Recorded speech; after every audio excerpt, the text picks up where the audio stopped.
Hi, how you doing? This is Dave from TV Games. As the show's name implies, we typically deal with games or other sorts of interactivity using a TV set. However, today I decided to go a little off topic, seeing as the TV set I typically use is all the way over there.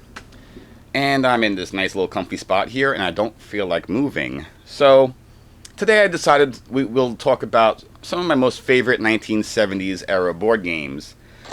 Bonkers, or This Game is Bonkers, by Parker Brothers, I believe 1978. In this case, you have to score 12 points before your opponents, and you do this by going around the track and rolling the dice and landing on the score spaces. Let me show you that board. By the way, if you're hankering for a hot dog, maybe you could do some mustard here. Look at that color scheme. Whew.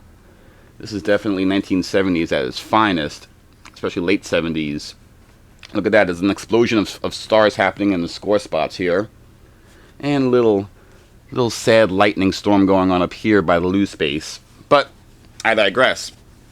Basically, as you see here, it's a pretty standard track. You go around the track, you roll the dice, and your object is to try to land on these score spaces. Now, it would seem simple, but the kicker, or the twist I should say, is that you change the track every time you make a move. Every player is handed a set of cards. They're like dealt out like regular playing cards that have instructions on them. Let me see if I could get kind of a in there here. Hang on. Yeah, you see, there's move ahead 3, back 10. Or if you're feeling particularly lazy one day, you could just pop in a go to nearest score space, adding more score spaces to the board. Now, when you do this, it could turn into pandemonium as you set up little chain reactions for your pawn to move to a certain spot and move ahead and move back. And there are times when you could actually create an infinite loop, in which case, and the instructions do tell you how to break that loop. If you go back and forth a certain number of times, the card is null and void. The game also comes with a handy little scoreboard here that you could keep track of your points with these little pawns. There you go. By the way, these numbers, again, they're just the most wonderfully decorated 1970s kitsch I've ever seen. I mean, this is, again, where is it coming from? It's just zooming in from somewhere with rainbows. It's quite fun, and I would recommend picking it up if you play it. It's a quick 10-minute game. Next up, we have Payday by Parker Brothers, 1975.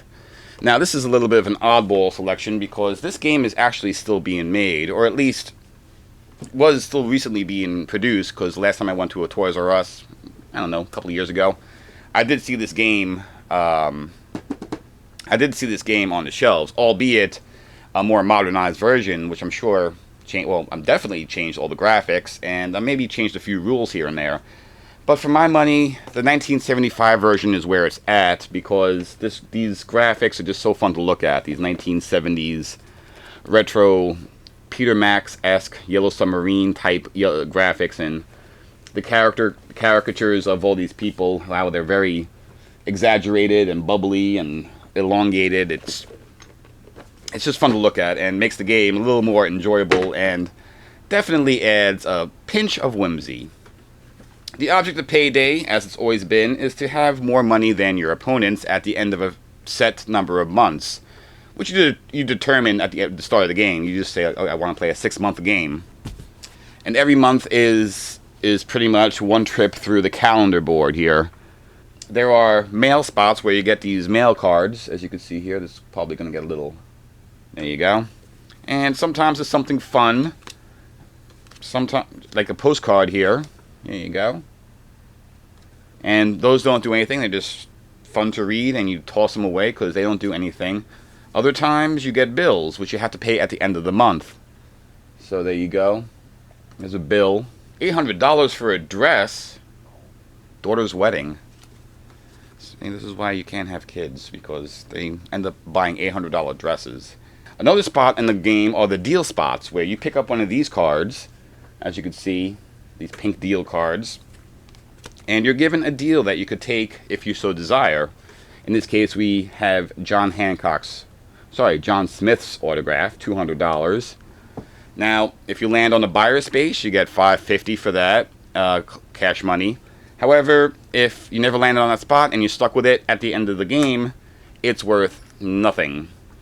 Payday is a really fun game. Again, if you're going to get a version of Payday, get this version because it's just so fun to look at with the trippy artwork and the old 1970s motif.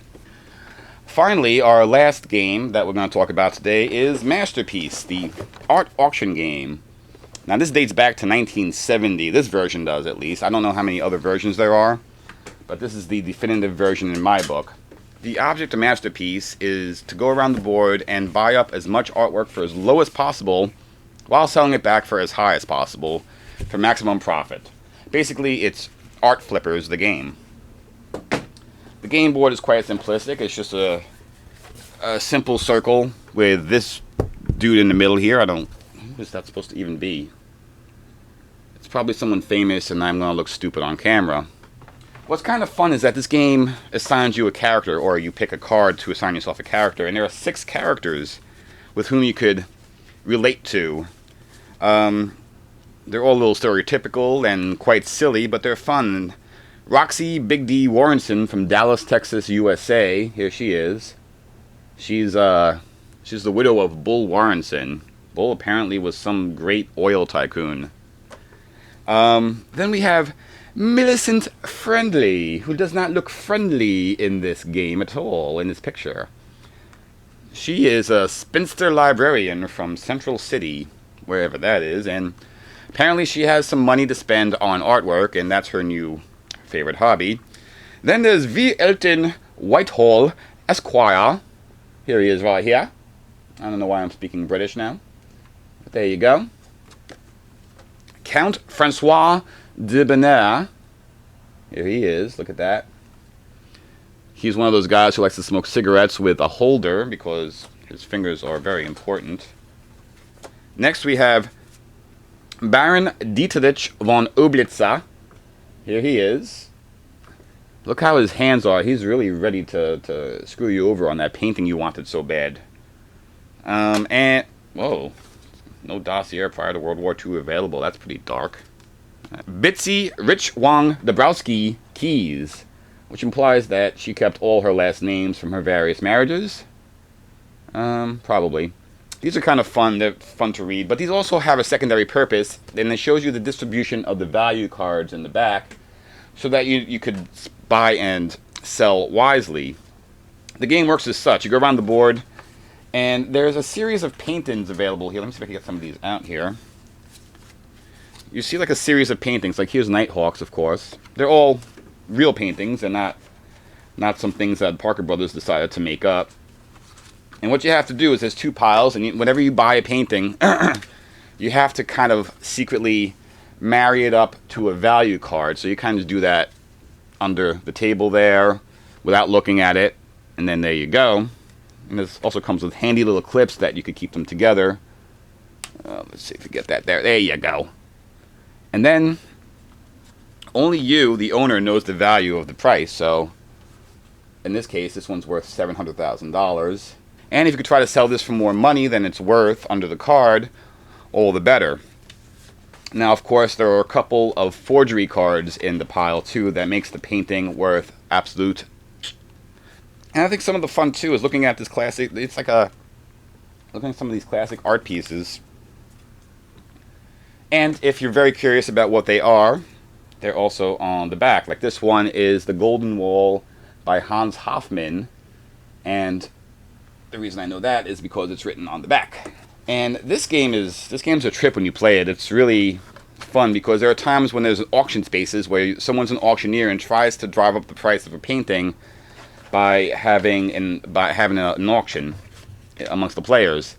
And when it gets really intense, it's quite fun. Up to 6 players could play, although I seem to be missing 1 pawn, but whatever. You could use whatever you want to for that. So what you have here are 3 shining examples of the 1970s era board game period. And this is not all-inclusive. There were tons of great, whimsical, unusual games you could find at that time. And I think they took a little more chances back then. So you're going to find, if you really dig deep into that 1970s, you could find some really great examples of things you will never find nowadays. These games, by the way, are quite easy to find if you go on eBay. They're not expensive, even to find a complete in-box copy. They were mostly common. Next time you have a board game night, why not break these puppies out instead of the more modern games and try something different. This was Dave for TV Games. Thanks for tuning in, and I will see you next time. Hey, Dan.